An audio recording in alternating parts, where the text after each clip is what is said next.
तुलसी विवाह की कथा। देवउठनी एकादशी। देवउठनी एकादशी के दिन तुलसी विवाह किया जाता है। मान्यता है कि जो व्यक्ति भी इस दिन अपने घर में तुलसी विवाह करता है उसे इस लोक और परलोक में यश की प्राप्ति होती है। साथ ही उस व्यक्ति पर भगवान विष्णु की विशेष कृपा भी बनी रहती है।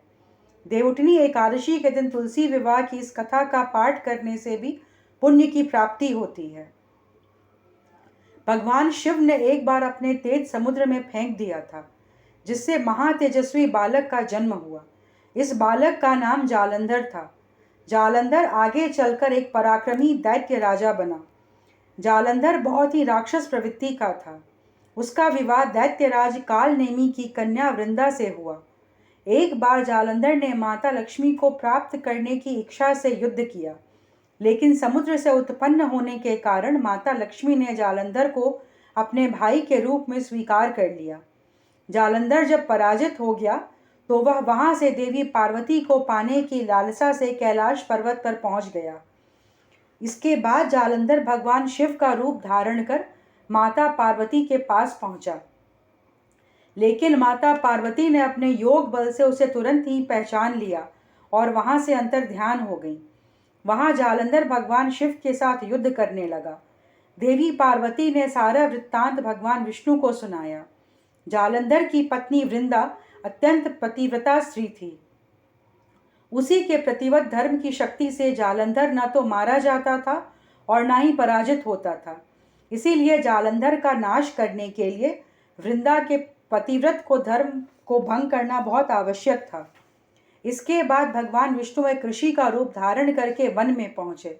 वहां वृंदा भ्रमण कर रही थी। भगवान विष्णु के साथ दो राक्षस वहां पहुंचे, जिन्हें देख वृंदा भयभीत हो गई। फिर भगवान विष्णु, जो ऋषि के रूप में थे, उन्होंने वृंदा के सामने पल भर में दोनों को भस्म कर दिया। इसके बाद ऋषि से वृंदा ने कैलाश पर महादेव के साथ युद्ध कर रहे अपने पति जालंधर के बारे में पूछा। ऋषि ने अपने माया जाल से दो वानर प्रकट किए। एक वानर के हाथ में जालंधर का सिर था तथा दूसरे के हाथ में धड़। अपने पति की यह दशा देख वृंदा मूर्छित होकर गिर पड़ी। जब वृंदा को होश आया तो उसने अपने पति को जीवित करने की विनती की। इसके बाद भगवान ने अपनी माया से जालंधर का सिर धड़ से जोड़ दिया, लेकिन स्वयं भी वैसी शरीर में प्रवेश कर गए। वृंदा इसके बारे में नहीं जानती थी कि उसके पति के शरीर में कोई और प्रवेश कर गया है। जालंधर बने भगवान के साथ वृंदा पतिव्रता का व्यवहार करने लगी, जिससे उसका सतीत्व भंग हो गया। ऐसा होते ही उधर कैलाश पर्वत पर वृंदा का पति जालंधर युद्ध में हार गया। जब वृंदा को पता चला तो उसने क्रोध में आकर भगवान विष्णु को हृदयहीन शिला होने का श्राप दे दिया। अपने भक्त के श्राप को भगवान विष्णु ने स्वीकार कर लिया और शालिग्राम पत्थर बन गए। सृष्टि के पालनकर्ता के पत्थर बन जाने से ब्रह्मांड में असंतुलन की स्थिति हो गई। यह देखकर सभी देवी देवताओं ने वृंदा से प्रार्थना की कि वह भगवान विष्णु को श्राप मुक्त कर दें। वृंदा ने भगवान विष्णु को श्राप से मुक्त तो कर दिया, लेकिन स्वयं आत्मदाह कर लिया। जहाँ वृंदा भस्म हुई वहाँ तुलसी का पौधा उगा। भगवान विष्णु ने वृंदा से कहा, हे वृंदा, तुम अपने सतीत्व के कारण मुझे लक्ष्मी से भी अधिक प्रिय हो गई हो। अब तुम तुलसी के रूप में सदा मेरे साथ रहोगी।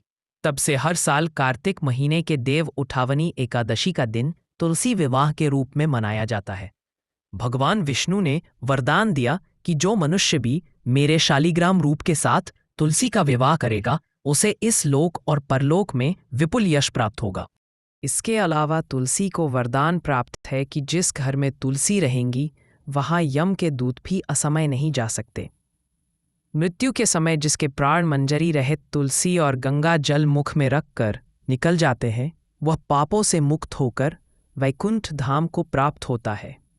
जो मनुष्य तुलसी व आंवलों की छाया में अपने पितरों का श्राद्ध करता है, उसके पितर मोक्ष को प्राप्त हो जाते हैं।